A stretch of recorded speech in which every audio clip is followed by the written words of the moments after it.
Bismillahirrahmanirrahim. Assalamualaikum warahmatullahi wabarakatuh. Alhamdulillahi wahdah. Wassalatu wassalamu ala rasulillah wa ala alihi wa ashabihi wa manittaba'a hudah.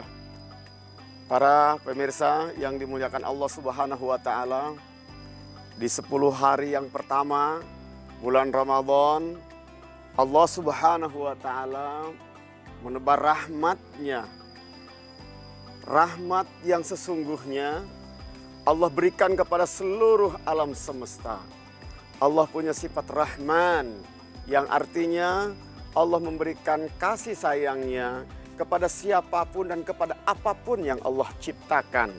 Tanpa melihat iman, tanpa melihat Islam, semua makhluk Allah mendapatkan rahmat kehidupan.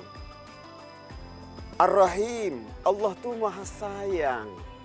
Berasal dari kata rahmat, spesial yang hanya diberikan kepada orang-orang tertentu. Allah subhanahu wa ta'ala menyebutkan dalam surat Al-A'raf, wa rahmati wasi'at kulla syai' fasa'aktubuha lilladzina yattaqun wa yu'tuna zakah wa hum bil akhirati yuqinun. Saudaraku, Allah subhanahu wa ta'ala punya rahmat yang spesial, yang hanya Allah berikan dan limpahkan di dunia ini dan juga nanti di akhirat kelak. Di dunia bisa berbentuk ketenangan, di dunia bisa berbentuk kebaikan-kebaikan dan kemauan untuk menuju kebaikan dan kebenaran. Di akhirat tentunya spesial, orang-orang beriman mendapatkan surga Allah subhanahu wa ta'ala. Untuk siapakah rahmat Allah yang seperti ini?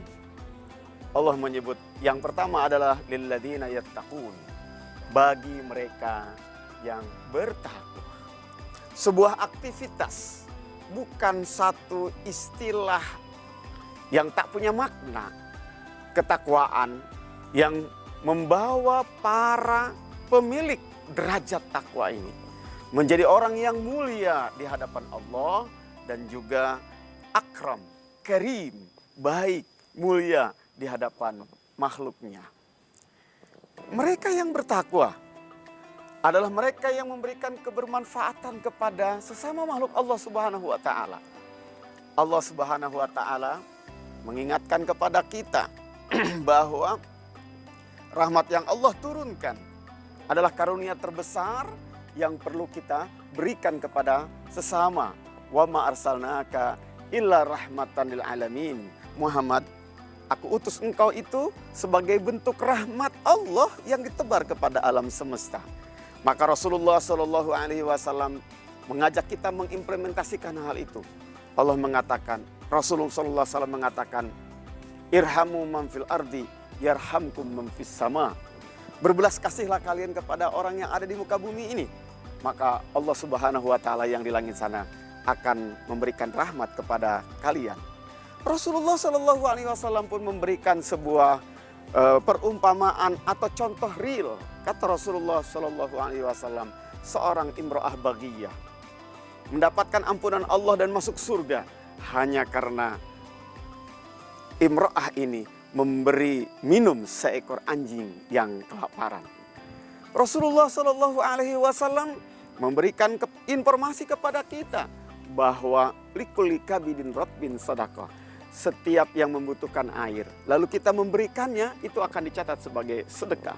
Pohon ini butuh air, kita menyiraminya, maka kita telah merahmati pohon ini dan kita berhak mendapatkan rahmat Allah Subhanahu wa taala. Rasulullah SAW mengatakan, barang siapa yang memiliki satu pohon, lalu pohonnya berbuah, buahnya dimakan orang atau dimakan binatang, maka tercatat bagi si penanam pohon itu sebagai sebuah sedekah. Ingat, buah pohon ini bukan hanya mangga, tapi oksigen yang dihasilkan dari pohon ini merupakan buah. Oksigen dibutuhkan oleh alam semesta, oksigen dibutuhkan oleh manusia dan makhluk Allah, binatang-binatang. Maka kita telah bersedekah karena kita telah berbagi rahmat kepada alam semesta. Bagi mereka yang memiliki harta, Allah Subhanahu wa taala mengingatkan bukan hanya sekedar mendorong seperti itu, tapi wa yu'tuna zakah. Mereka yang mengeluarkan zakat wajib diambil dari sebagian hartanya dengan ukuran-ukuran fikih sebagai bentuk bahwa harta yang dititipkannya telah menjadi rahmat bagi alam semesta. Dan semua itu bisa dilakukan bagi mereka-mereka yang alladzina yu'minun, mereka yang mempunyai iman. Karena iman inilah dorongan. Iman ini menjadi energi bagi seseorang. Beriman bahwa Allah punya rahmat, bahwa Allah punya surga yang menjadi pahala bagi mereka-mereka yang berbagi rahmat. Maka periksa iman kita, periksa akar akidah kita. Jika ternyata kita belum berbuah akhlak yang baik, kita belum menjadi rahmat bagi semesta. Semoga iman kita adalah menjadi energi, menggerakkan kita untuk mau berbagi harta dan menggerakkan kita untuk berbagi kebermanfaatan kepada orang lain. Terima kasih. Assalamualaikum warahmatullahi wabarakatuh.